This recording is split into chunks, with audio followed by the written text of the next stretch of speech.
Hello and welcome to the Excel VBA functions series. In this video, we will have a look at numerical functions. Numerical, or also some may call them, some of them may be mathematical functions. So one of the first things we need to do when we work with numerical functions, or well, we're gonna use numerical variables along these functions. So we need to make sure that we have the right numerical variable and they are declared as a number. So let me put here first of all numerical variables, and we have covered that already. We need to declare any numerical variable as either an integer if it is if it is a short or kind of shorter number, or as a, let's call it num long, as a long. And the difference is, I said short, but actually an integer can go up to around 32,000. So from minus 32,000 to plus 32,000.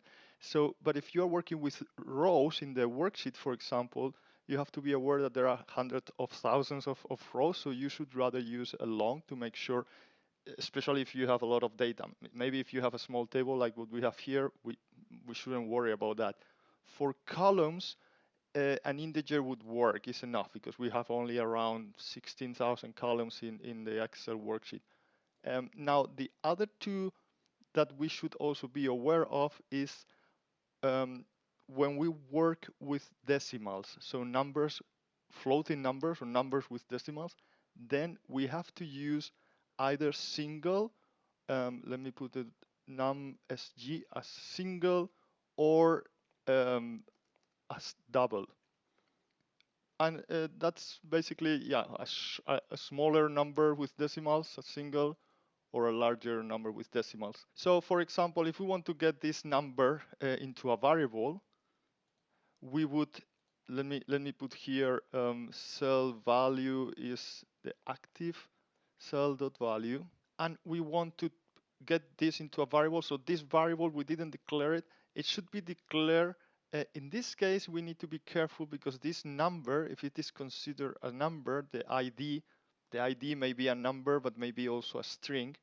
If sometimes it may contain letters, so maybe it's better to use a string. But let's say it's a number. We need to be careful because this is larger than 32,000, so it should be declared as a long. Otherwise, it will prompt an error if we try to put into an integer variable a larger number. So we can declare here, or we can put it into this numLong variable that I created. So this equals value. And then if we display, and this is cell value, if we display this, we're gonna get exactly that number. Now, however, if we move to this other column where we have a number with decimals, and we declare, now we could actually use numLong or just num uh, to get that, to put that into a variable. And if we display that, we need to be careful because we're going to lose the decimals because we have declared the variable as an integer, right? And this is it would be the same if we just declare this variable cell val as integer and we display cell val directly, right? Without even this, it would lose the decimal. So that's why we need to pay attention to that and declare as a single instead. So if we declare it as a single, now we're gonna get the decimals also in the variable. So now we haven't seen any VBA function yet, and one of the first functions we're gonna see is int. uh, Actually, so int is getting the integer of a number. So if we are selecting a decimal like here and we want to get only the integer of that, we would use the function integer, int, and the value of the number, and then it would of course give us only the integer, right? So that's one of the useful VBA functions. We're going to see a couple of examples in a moment where you will see how useful can that be in some scenarios. Now, another interesting thing Or another VBA function, it is not considered a numerical or mathematical function, rather an information function, information VBA function, but it's very useful with numbers, of course, and is used to check if it's a number. So that's is number. Let me put it here in another message, or just so that you follow what I'm doing here. I've been creating an integer number with int. Okay, and now we're gonna check if the number is a if the cell value, because we are getting the value from a cell, is a number, and we do that with is numeric. So if we use is numeric and the variable with the value, it's gonna say true or false for either case. So for example, now we have a number is a number with decimals, is a floating number, so it is true.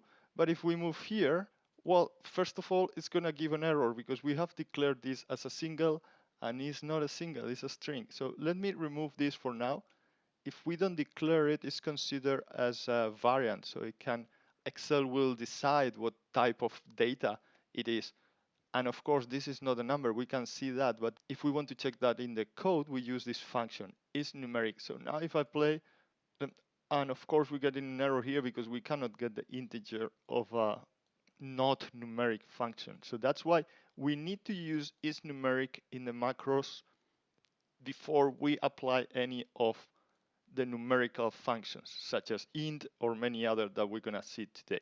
So this will give us false, and then we would say if is numeric of the cell value is true, then we can get the integer, right? Then we could put this here.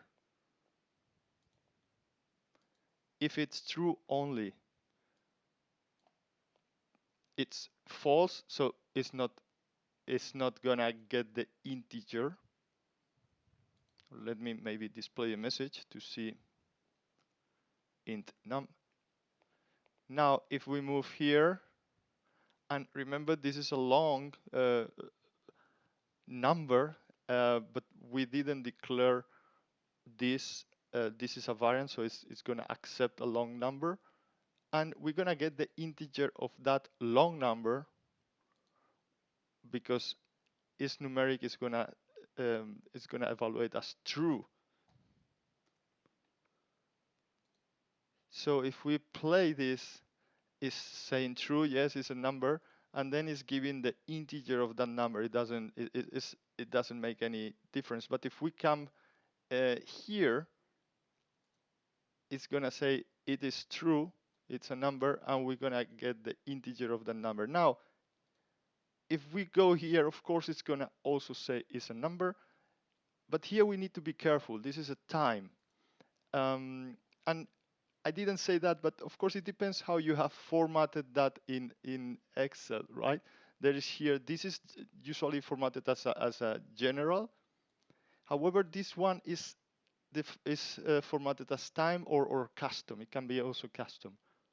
Or it can be a date if you have date and time as well. But if it is a date, it's clearly not a number. And there's another function that with which we can check if it's a day. It's similar to is numeric. It's called is date. We have seen that in one of the previous videos. But this one is tricky because if we play, it's gonna say yes, it's a number, but it's not really. And then it's gonna give 0 because it's not really a number. So be careful when you work with time. And I've explained that in the previous video about time functions. You need to either declare any variable that is gonna store a time value, either as a variant, of course, variant accepts anything, or a string. So this is rather a string, or sometimes if it has date and time, as a date. We can also use int to check if a number has decimals or not. And we would do that, let me maybe put it down here. So, and this could be rather a function probably instead of a, in any case, we're gonna see if the selected cell or the numbers in a range have decimals or not. We would do that. First of all, we're gonna get the value again in that cell, and we may want to check if it's numeric, as we did here. But let's assume it's numeric. Now we can check, or let me call it num. It will be easier. The number, we want to check if it has decimals or not. In this case, of course, we see it has decimals, but we want to check that in the macro. So we can do that with int, like with int of the number equals the number.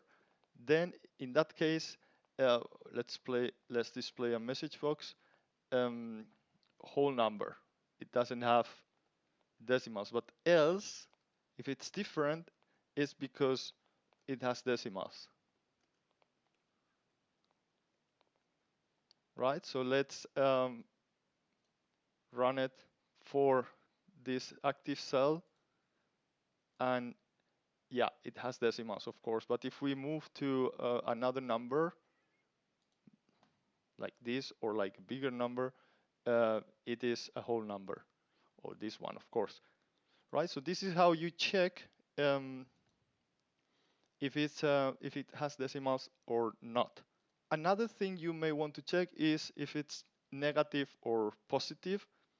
That's very easy. We do not have negative values, but in case you have negative values, you would do that, of course, as simple as if number is below 0, then it's negative. I think that's quite clear, right? Now, there's another function which is ABS, which is getting the absolute number. In some cases, you may want to just get the positive or the absolute value. So like here, if it's negative, let's say it's negative, I don't want to have a negative number for whatever reason. So my number abs is going to be the absolute value of the number. And now you get the positive number. Thanks for watching.